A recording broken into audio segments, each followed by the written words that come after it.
I'm at the Women's Peace Camp outside Aldermaston Atomic Weapons Establishment near Reading, 50 miles from London.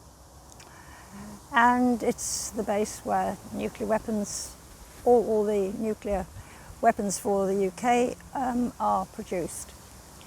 It's a massive facility. It was built sort of in the 50s.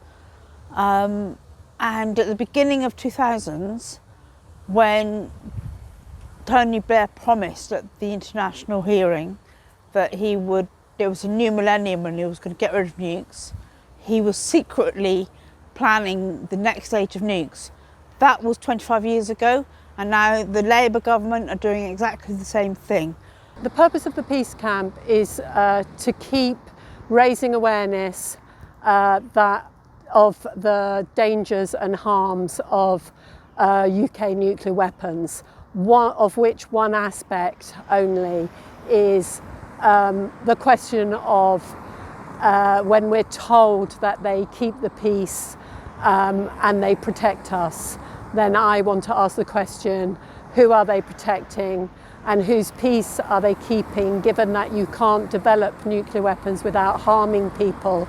So if we think about the uranium miners in Namibia who weren't given proper protective clothing, when we think about the devastation to people's lives and lands in indigenous communities in the Pacific in Australia and the Western Shoshone in Nevada, where Britain has tested their nuclear weapons, including our current nuclear weapon system, Trident, which was researched and developed here at Aldermaston. We are having one of our monthly camps.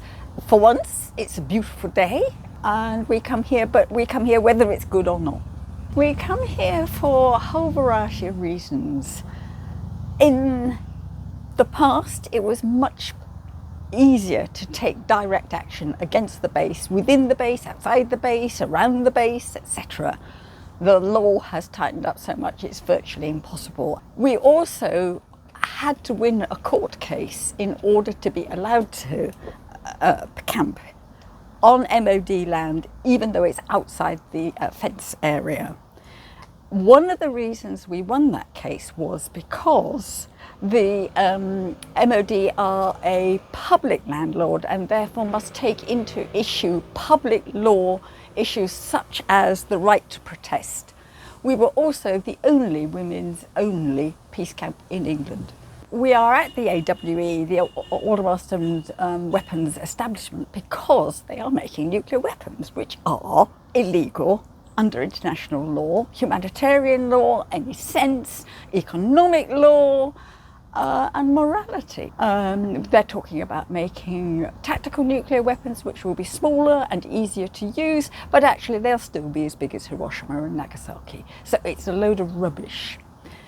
And there are some very good people working in there, and they are so corrupted by money, by status, and by the whole ethos and mystery of nuclear weapons, which are the worst of the worst. I live with people who ignore the fact there's a weapons factory. I'm constantly saying to them it's a dangerous place, it's not operating safely, it's planning to expand. We have already had my neighbour, Elizabeth Capstick, she did in the 80s a comprehensive plan showing a plume of cancers in the area, and even she has virtually given up now. My neighbours don't talk about it, they work there, they regard it as a completely normal way to be. And when I've said to one of my neighbours who is objecting to refugees, all we need is a small explosion in Aldermaston and we are the refugees. We will not be able to live here, we will not be able to sell our homes. To me it's a personal thing, it's a personal threat.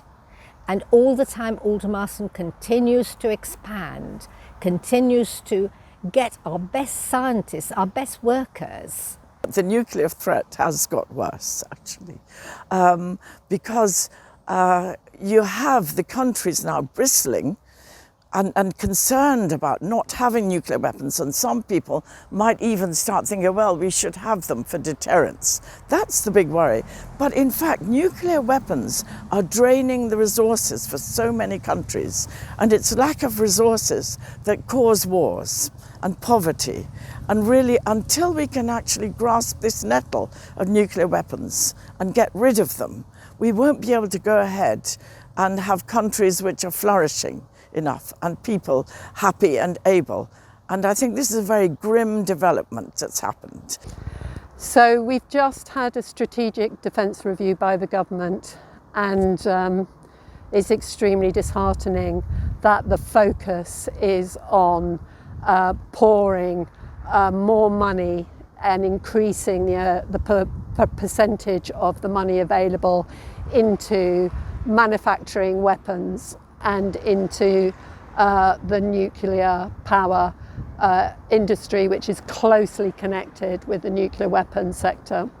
One aspect of deciding to try and grow your economy through the defence sector is, once you've made a bomb, it does not have any economic benefits. If you put money into other sectors, for example, the transport sector, if you put money into our railways, then when you have improved the railways, then that benefits the rest of the economy. And that's also, it's just so massively disheartening to have a Labour government, a Labour movement that was established initially around ideas of welfare, justice and internationalism, that is focused on such an aggressive policy that we think that good jobs are making weapons, and there is no discussion about what those weapons actually do to human beings: maim, pollute, kill. I'm concerned about Israel's attack on Iran's nuclear facilities. At the moment, they are still civil nuclear facilities. But I see the bigger picture that Israel actually has nuclear weapons. It's getting them doesn't want any other country in the vicinity to have nuclear weapons. It just is crazy, really, because they want to be the big bully boys with nuclear weapons, and nuclear weapons have that sort of characteristic. The global environment for militarism and use of force is horrific. It's worse than it's been for decades. It's gone right back to the beginning.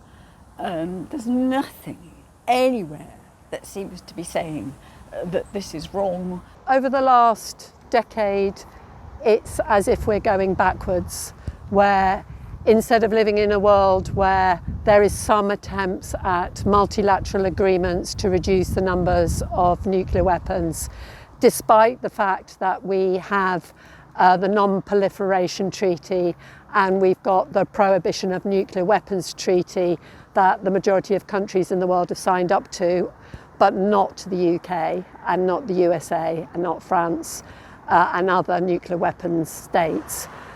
Despite we've got these treaties that were a recognition that nuclear weapons posed such a threat, because just one nuclear weapon can cause devastation globally, because of the impact on weather systems, which impact on crops, and that's not even thinking about the more immediate radiation effects and what would happen to the more immediate population.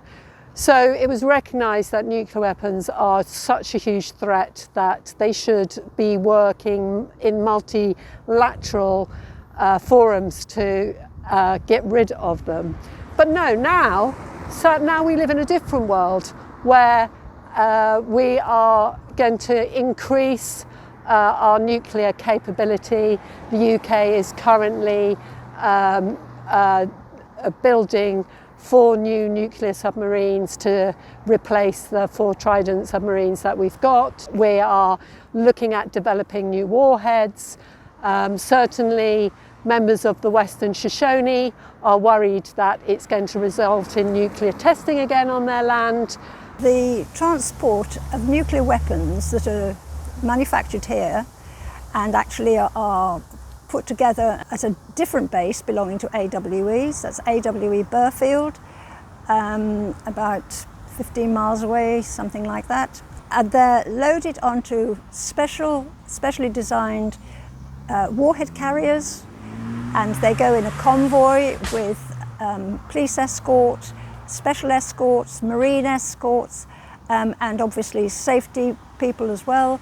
They all go from Berkshire to Scotland on the motorways, down the little lanes and byways, past the primary schools and the golf course, and nuclear weapons can be going past any of the doors in this country on that route. So nowhere in the world is there a functioning waste facility for the worst, most dangerous waste.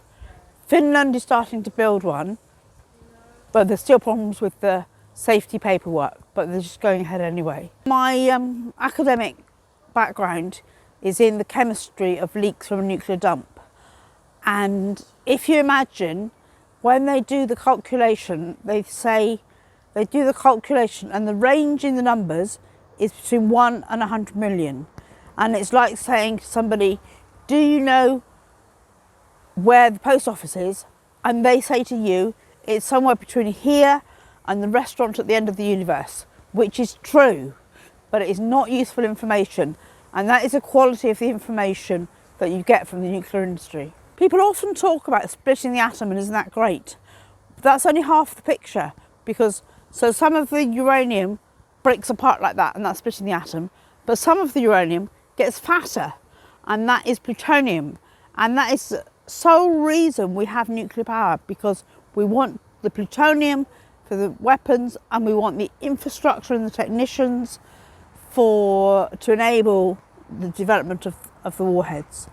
Well, I come here for several reasons. One of them is because I'm very angry about the nuclear weapons, that they are a terrorist threat to the world. And I would like to actually just raise awareness gradually so that people want to get rid of them. That's what I come for. The second reason is I come because it's actually rather nice to meet other women of the same opinion who are also feeling strongly enough about it to come here. Women here at Aldermaston Womens Peace Camp want us to stop nuclear weapons development and to decommission nuclear weapons. And those processes still demand jobs and investment. And we would then like to see investment put into diplomacy and multilateral negotiations and our real security, which is more about combating the climate crisis, thinking about poverty and violence against women and girls, and the violence of poverty itself. The purpose of the Peace Camp is also to provide a safe space for women only, a safe space for protest, a safe space to discuss and join up with other groups and people with like aims, and somewhere to enjoy yourself. I come here to meet other like-minded women and to discuss it, but not just to discuss Aldermaston, to discuss other things in the world. The Women's Peace Camp is women from all sorts of campaigns who have one enormous thing in common, and that is we've come a route in our lives where we have resisted and challenged and worried and wondered about the world that we're in. The ultimate purpose of the Peace Camp is to be there, and thus to be a witness to the war crimes that are going on. Made things like rats around places like Greenham when the camp was on for all those years, an issue instead of the nuclear weapons. And that's what would get the headlines instead of obviously the main crucial whole reason why anybody was camping there in the first place.